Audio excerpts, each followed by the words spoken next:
자유정의시민연합 시평. 국민들은 윤석열 정부의 성공을 기대한다. 윤석열 정부가 출범한 지 이제 50일이 지났다. 하지만 아직도 각 부처의 장관들이 자리를 잡지 못하고 있다. 국회 인사청문회가 끝나지 않았기 때문이다. 문재인 정부 시절 야당의 반대에도 불구하고 임명한 장관은 30명이 넘는다. 인사청문회법 도입 및 청문 대상이 확대된 뒤 출범한 정부 중 문재인 정부의 임명 가능 건수가 가장 많다. 그럼에도 불구하고 정권이 바뀐 지금 민심을 거스르고 의석수를 앞세운 인사폭거로 협치를 포기한 더불어당의 작태는 내로남불과 불통의 완결판을 보여주는 부끄러움의 표본이다. 언론기관에게 묻는다. 당신들은 윤석열 정부가 성공하길 바라는가? 당신들은 지금 새 정부의 흠집을 내고 발목 잡기에 바쁜 것은 아닌가? 차기 대통령으로 누가 적합한가?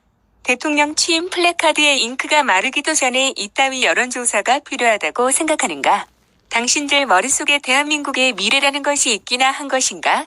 새로운 정부가 출범하면 적어도 1년, 아니 2년 정도는 돼야 국정 운영 능력을 평가하는 게 마땅하다. 그런데 2달도 안 된 정부가 뭘 했다고 여론조사를 하는가? 당신네 언론사에서는 입사한 지 1달밖에 안 된 신입 기자에게 인사고과를 하는가? 물론 준비된 대통령이 취임과 동시에 국정을 원활하게 운영하고 가시적인 성과를 내주기를 국민들은 바란다. 그러기 위해서는 국민들과 언론에서 도와주어야 한다. 황교일은 멋 컬럼니스트인데 왜 그 친구의 정치 칼럼이 매스컴에 등장하는가? 누구나 정치 이야기는 할 수 있지만 언론에서는 정제되어야 한다. 정치의 수준을 한 단계 높여야 하기 때문이다. 정치를 잘하기 위한 재원과 협조 없이 견제구만 던지다. 정부가 실패하면 네 그럴 줄 알았어 하는 것은 제 살 깎아 먹기 하는 바보 같은 짓이다. 대통령은 그냥 실패한 대통령으로 끝나지만 대한민국과 국민은 그 아픔을 오롯이 떠안아야 하기 때문이다. 문재인 정권은 새 정부가 출범하는데 얼마나 성의 있게 협조하였는가?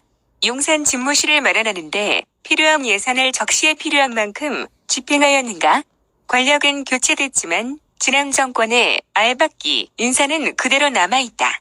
공기업뿐 아니라 대통령 자문기구의 낙하산 인사들까지 여전히 굳세게 버티고 있다. 자발적으로 물러나길 바란다. 사람으로서의 도리가 아니다. 문재인 전 대통령이 경남 양산시 평산마을 사저 앞에서 시위 중인 보수단체 회원 등을 직접 경찰에 고소했다. 고소장에는 이들이 사저 앞에서 집회를 하는 동안 위법 행위를 저질렀으며 이에 대한 처벌을 구한다는 내용이 들어간 것으로 전해졌다. 문재인이 처벌을 주장하는 구체적 혐의는 모욕, 허위사실 적시에 의한 명예훼손, 살인 및 방화협박, 집회 및 시위에 관한 법률 위반, 공공의 안녕에 위협을 끼칠 것이 명백한 집회 개최이다. 문재인에게 묻는다. 당신에게 할 말이 있다고 집 앞에서 억울함을 호소하는 국민들을 고소하는 것이 대한민국의 전직 대통령으로서 할 짓인가? 집 밖으로 나와서 그들과 얘기할 수는 없는가? 당신 집으로 들어가서 막걸리 한 잔, 커피 한 잔을 내놓으며 그들의 말을 경청할 수는 없는가? 전직 대통령으로서 그들의 이야기에 공감을 하고 이해도 구하고 잘못 알고 있는 것은 바로잡아줄 수 있는 그 정도의 아량과 자신감도 없는가? 당신의 부모에 대한 여러 가지 소문은 대통령 되기 전의 일이니 덮어두기로 하자. 그러나 당신의 딸은 왜 태국에 가서 살아야 했는지, 그리고 왜 소리 소문 없이 청와대에서 부모와 동거를 해야 했는지, 당신 부인의 의상비는 도대체 얼마나 되길래 못 밝히는지, 당신의 아들 문준용을 둘러싼 지원금 논란은 간단치 않다. 물론 문준용이 자신의 실력으로 승부하여 받았을 수도 있다. 그러나 많은 국민들은 신준 작가 등 조금 더 어려울 것이라고 예상되는 층을 배려했으면 좋았을 거라는 생각이다. 오얏나무원에서는 갓을 고쳐 쓰는 법이 아니다. 조선시대의 상언과 격쟁은 정조 때 가장 활발하게 전개되었다.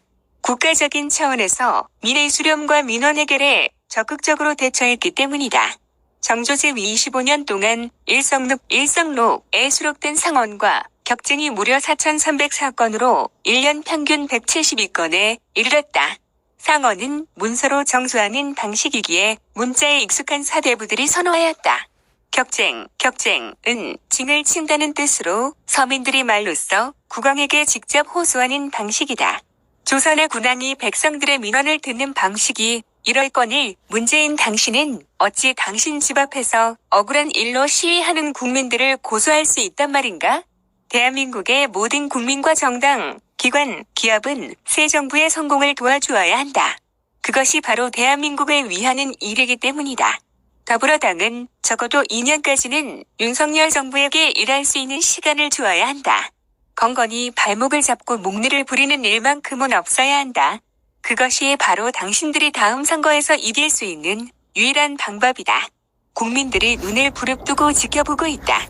우크라이나 전쟁으로 인한 국제사회의 불안정, 서민 생활을 압박하는 하루가 다르게 뛰는 물가, 집중호우에 따른 침수 피해 대응, 북한의 핵미사일 위협 등의 대처에는 여야가 따로 없다.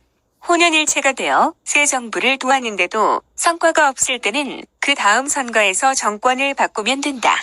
그게 바로 민주주의다. 우리 국민들은 윤석열 정부의 성공을 기원한다. 2022년 7월 4일 자유정의시민연합